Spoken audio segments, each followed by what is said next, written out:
Hello audience, आज की video में हम टेक्नो का मोबाइल है, इसका डिस्प्ले लाइट का सेक्शन जो है उसको किस तरह से ठीक करना है वो सीखेंगे।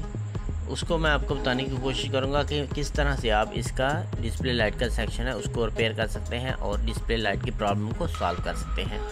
इस वक्त मेरे पास टेक्नो का जो मोबाइल है, आप देख सकते हैं कि इसके ऊपर डिस्प्ले तो नहीं आ रहा, लेकिन जब मैं इसके साथ चार्जर कनेक्ट करता हूँ तो यहाँ पे ये चार्जिंग की लाइट है वो ऑन हो जाती है। तो इस सलूशन को हम किस तरह से फाइंड आउट करेंगे और किस तरह से इस मोबाइल की रिपेयरिंग करेंगे, ये सारा कुछ आज की वीडियो में बताऊंगा। पूरी डिटेल के साथ इस वीडियो में बताऊंगा आपको कि किस तरह से आप इसका फॉल्ट जो है वो फाइंड कर सकते हैं।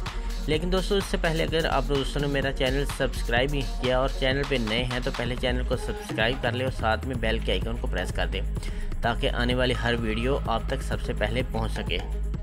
जैसा कि आप देख सकते हैं, ये हमारी टॉप वाली साइड है, हमारे मोबाइल के मदरबोर्ड की टॉप वाली साइड है, और इसके दूसरे मुखालिफ सिमत में जो साइड होती है उसको हम बॉटम वाली साइड कहते हैं। जैसा कि आप देख सकते हैं, ये वाली हमारी बॉटम वाली साइड है।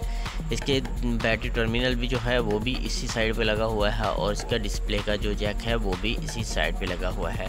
तो इसको समझने के लिए हमने एक डायग्राम स्केच जो है वो क्रिएट किया है, तो मैं आपको उससे समझाने की कोशिश करूंगा कि किस तरह आप अपने मोबाइल से इस फॉल्ट को ट्रेस कर सकते हैं। मेरे मोबाइल में जो फॉल्ट है ये ज़रूरी नहीं वही आपके मोबाइल में भी फॉल्ट हो, लेकिन आपको मेथड बताऊंगा। उस मेथड के साथ आप बहुत से ऐसे एंड्रॉयड फ़ोन का जो है फॉल्ट निकाल सकते हैं।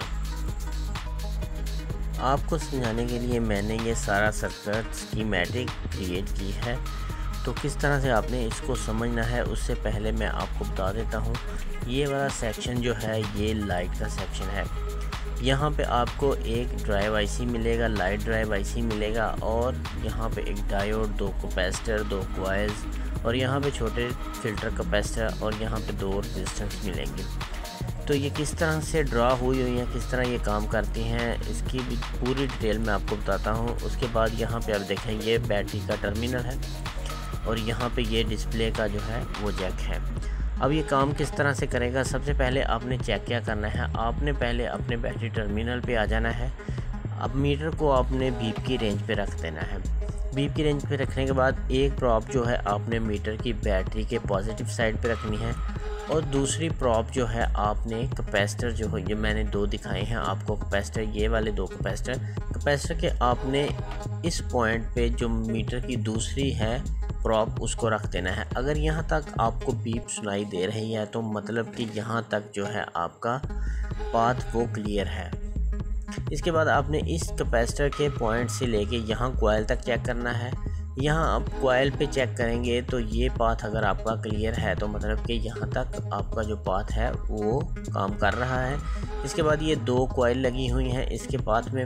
ये सारा सप्लाई का सेक्शन मैं आपको बता रहा हूँ, यहाँ से सप्लाई आ रही है, तो यहाँ तक अगर आपकी सप्लाई आ रही है तो मतलब कि इस कॉइल में प्रॉब्लम हो सकती है। ये जो कॉइल आपको यहाँ पे नज़र आ रही है, इस कॉइल में प्रॉब्लम हो सकती है। इस कॉइल को चेक कर लें, अगर ये कॉइल ओके काम कर रही है तो इसके बाद यहाँ इस कॉइल को जब आप क्रॉस करते हैं तो इसके साथ 2 फिल्टर कैपेसिटर लगे हुए हैं। एक फ़िल्टर कैपेसिटर ये वाला है और दूसरा फिल्टर कैपेसिटर ये छोटा फिल्टर कैपेसिटर है। ये 2 फिल्टर कैपेसिटर लगे हुए हैं। यहाँ से लाइन आके तो आईसी के वोल्टेज बैटरी वाले 6 पॉइंट पिन में चली जाती है। ये सप्लाई जो है स्विचिंग करवा देती है और जो एनोड पॉइंट है उसको करंट मिल जाती है तो डिस्प्ले आ जाता है। अगर यहाँ तक लाइन मिस हो जाए कोई तो यहाँ तक सप्लाई नहीं आएगी। तो पहले सबसे आपने ये जो तरीका मैंने आपको बताया है, यहाँ से यहाँ तक आपने सप्लाई चेक कर लेनी है। अगर यहाँ तक आपकी सप्लाई ओके है तो उसके बाद आपने क्या करना है, उसके बाद आपने दोस्तों ये जो कैथोड का पॉइंट है इसको आपने चेक कर लेना है। अगर ये कैथोड का पॉइंट डैमेज हो तो तब भी आपका जो है डिस्प्ले नहीं आएगा। यहाँ से आपने इस 6 लेग जो पॉइंट है, फर्स्ट पॉइंट है, यहाँ पे आपने मीटर की जो प्रॉप रखनी है, और यहाँ पे ये रेजिस्टेंस देखें, यहाँ पे रेजिस्टेंस के इस साइड पे चेक कर लेंगे, बीप आ रही है तो फिर रेजिस्टेंस के दूसरी साइड पे चेक कर लें।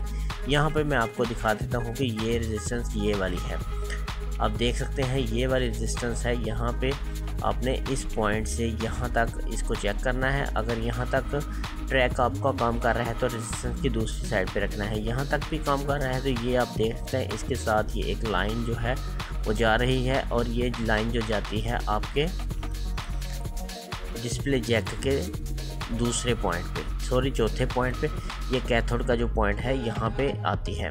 ठीक है, अब आपने क्या करना है, अगर आपकी यहाँ से ये वाली लाइन यहाँ तक ओके है तो अब आपने क्या करना है, अब आपने यहाँ पे एनोड के सेक्शन में आ जाना है। एनोड के सेक्शन में ज़्यादा प्रॉब्लम आती है डिस्प्ले लाइट की। ये जो तीसरी लेग है ये वाली एनोड की है। यहाँ से आप अगर इसको ट्रेस करते हुए जाते हैं तो ये वाली लेग जो है एक रेजिस्टेंस इसके रास्ते में आती है, और वो रेजिस्टेंस कौन सी है यहाँ से मैं आपको शो करवा देता हूँ। दोस्तों ये वाली वो रेजिस्टेंस लगी हुई है जिसके साथ 2 कैपेसिटर लगे हुए हैं, बड़े कैपेसिटर। ये इसके साथ ही ये वाली एक छोटी रेजिस्टेंस लगी हुई है जो मैं आपको यहाँ दिखा रहा हूँ।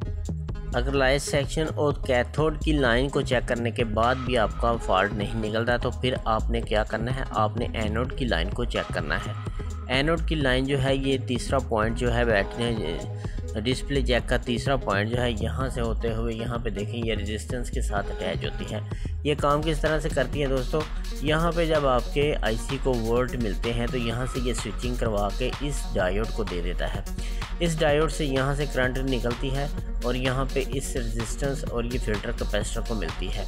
यहाँ इस रेजिस्टेंस से दूसरे पॉइंट से करंट होते हुए यहाँ पे आप देख सकते हैं इस एनोड के पॉइंट पे आ जाती है। तो अगर इसमें भी आपका कोई ट्रैक मिस है तो फिर भी आपके डिस्प्ले की प्रॉब्लम आ सकती है। तो सबसे पहले तो आपने ये जो मैंने ट्रैक दिए हैं इनको ट्रेस करना है। अगर तो ये ट्रैक ओके हैं तो फिर आपने एंड पे जाके तो अपना जो आईसी है उसको चेंज करना है। मेरे केस में ये मेरा मोबाइल जो था ये वाटर डैमेज था, तो ये जो रेजिस्टेंस लगी हुई है एनोड के रास्ते में, इस रेजिस्टेंस से और इस डायोड के दरमियान जो है ये ब्रेकिंग हो गई थी। तो मैंने यहाँ इस रेजिस्टेंस के इस साइड से इस डायोड को जंपर कर दिया। यहाँ से मैंने एक तार उठा के यहाँ पे लगा दी तो मेरे डिस्प्ले का जो फॉल्ट है वो क्लियर हो गया। तो इसी तरह से आप भी इसको ट्रेस करके तो अपना फॉल्ट ट्रेस कर सकते। अभी मैं आपको इस रेजिस्टेंस और डायोड के दरमियान जो लाइन मेरी ब्रेक है उसको जंपर करके मैं आपको दिखाता हूँ कि मेरे मोबाइल का डिस्प्ले आ गया है कि नहीं।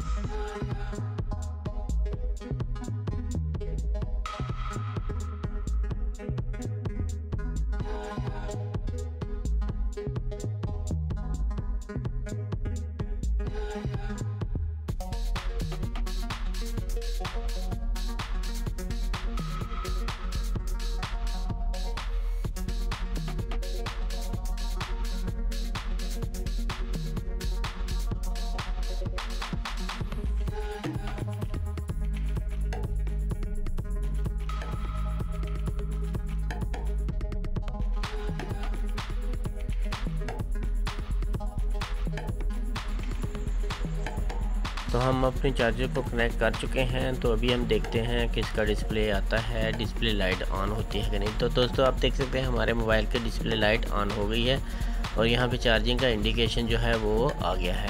तो इस तरह से आप अपने मोबाइल का फॉल्ट भी ट्रेस कर सकते हैं मेरे बताए हुए तरीके से फॉलो करके। तो देख सकते हैं आप यहाँ पे इंडिकेशन आ गया, पहले ये नहीं आ रहा था डिस्प्ले। तो उम्मीद करता हूँ आज की वीडियो आपको पसंद आई होगी। अगर वीडियो पसंद आई है तो वीडियो को लाइक और शेयर कर दीजिएगा। मिलते हैं नेक्स्ट वीडियो में, तब तक के लिए खुदा हाफिज़।